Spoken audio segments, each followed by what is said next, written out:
If you think hitting $2 million in your retirement savings means your retirement worries are over, think again. I think that you have just walked into a whole new set of challenges that you're going to have to overcome. Now, these can be really good challenges. They can mean really good things, but it's not as easy as everybody thinks. The first challenge that we've got to think about is going from that saving mode to spending mode. So here's where you're at. You've been climbing up this mountain towards retirement and you've been saving. You've gotten really good at saving, clearly, because you've got a couple million bucks, right? But that mindset shift is a big one that most people don't expect. This is more of an emotional challenge that you've got to get over as opposed to just a dollars and cents challenge. It can be really challenging to go from saving to spending, even though those buckets of money are larger than you maybe ever thought they would be or ever thought they could be. But now you're sitting here trying to figure out, how can I convince myself that it's okay to spend and I'm not going to worry about have to worry about running out of money, or what happens if I go to a nursing home, or different things like that, right? So that is the number one thing that I think you need to start thinking about and working on, and giving yourself permission to spend. And it's an emotional one, not necessarily so much a dollars and cents one. Now, you clearly need to work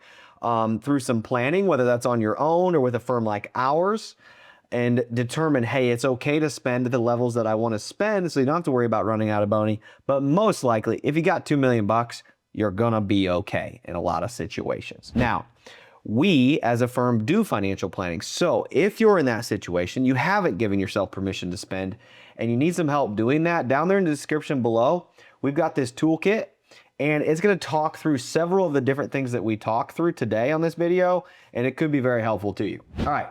Number two, now you're gonna have to start worrying about things like required minimum distributions, IRMAA, right? And these new tax laws that are supposedly permanent in 2026. If there's $2 million in savings, taxes are a large part of your life, and you're gonna have to figure out, how can I minimize those? And how can I have some strategy to where I don't have to worry about overpaying the IRS? Because we're gonna pay taxes where taxes are due, but we don't wanna have to pay more tax than we need to. So the shift that we've gotta make here is we've gotta go from worrying about last year's taxes and start thinking about lifetime taxes. Reasons for that: required minimum distributions are mandatory withdrawals that are going to be taxable. And depending on your age and how much money you've got, it could be significant and it could mean lots of taxes to you, right? IRMAA limits, depending on your income. IRMAA is just Medicare, right? If you make too much money, your Medicare is going to be more expensive. And so implementing Roth conversion strategies and things like that are probably going to be part of your life, but making sure that your Medicare premiums don't cost you too much is also a detail that you're gonna have to figure out. The next thing that you're going to need to be thinking through, and one of the challenges that you will have, is this thing called sequence of returns. And so what does sequence of returns mean? Well, I think the easier way to explain it is just saying, hey, I don't wanna be a forced seller in a down market. Okay, so we all know that the market is gonna go up and down, right? And you're gonna be taking money out to live on because you're gonna have taken care of that number one issue, and you're gonna have given yourself permission to spend. You don't wanna be taking dollars out when the market's down, all right? So if we think about this, market's at all-time highs, we got a couple million bucks, the market goes down, we take dollars out. So if you're taking dollars out to live on the same time the market's taken away from you, that can kind of get ugly in a hurry. The other thing that we need to be thinking about too is market risk. Why? So if we think back to when you were 40 or 50 years old and maybe you only had a $500,000, and in your mind, market risk wasn't that big of a deal because you were piling dollars in, which is true, and you were okay with maybe a 20% loss in the market because that didn't equal that much money and you could stomach it. But if we've now got 2 million bucks, right? and let's say we have the market go backwards 20%, all of a sudden now that means you could lose $400,000. Now, we all know if we ride it out that the market will come back, but back to the sequence of returns risk, market's going up and down. If all of a sudden you lost 400,000 right here and you're taking money out to live on, that can really get ugly in a hurry. That's called sequence of returns risk. So what we need to do is we need to figure out some sort of a bucketing strategy in order to take care of that sequence of returns risk. And so when we think about it, we of course like to talk in building our home, right? And so when we talk about building our home, which I am not an artist clearly, but we think about risk on a scale from 1 to 99. One's like cash in the bank, 99's as risky as we can get. And we, have $2 million. Well, the foundation of our home, I need dollars to be principal protected and get reasonable rates of return. I need enough dollars there for you to pull income from to live on when the market's down, right? Market's going up and down. We need dollars in the foundation to pull out from there when the market's down. Then as we go up the scale, the walls of our home, maybe that's going to be a little more actively managed, right?